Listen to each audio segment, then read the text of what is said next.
Hello làm pui lẻ đâu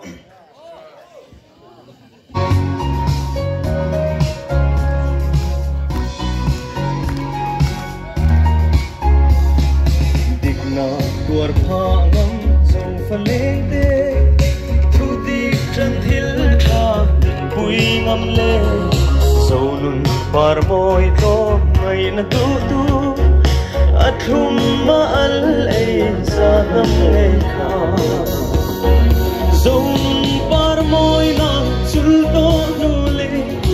ei bil thi thi sem sem dam dam nun indum sak ton ro na party zipi em nghe ya I ho dang o ocean na tu cha tu te u ram le nam sia na re thi na bo vincent jin charam krele kan tuan in kai sau pe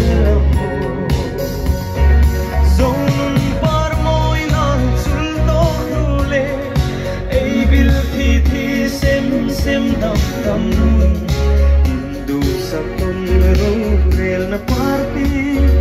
zipi em nghe ya I ho dam o ram song le nam hum fa te thu thum zong zong thar al number nam fa te ro re zo ram thar nam ko na cham tu alang ruat ke so nun par moi na chil to nu le ei bil thi thi sem sem dam dam nun du sa ton ro rel na party zipi em nghe ya I ho tang o mi le rum ri kan sia ai lo lal paro yang him nam tung hong tu ra lal ruat kan lo me palai mel he so nun par moi na chul to nu le ei bil thi thi sem sem dam dam nun indu sak ton ro rel na party zipi em nghe ya I ho dam o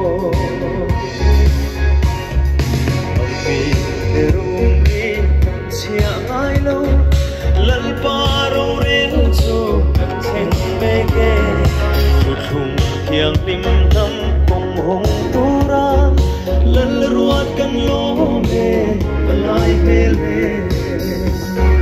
so par moi na chul to nu le ei bil thi thi sem sem dam dam nun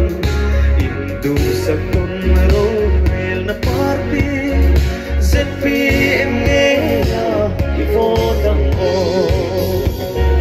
so nun par moi na chul to nu le ei bil thi thi sem sem dam dam nun indu sak ton ro rel na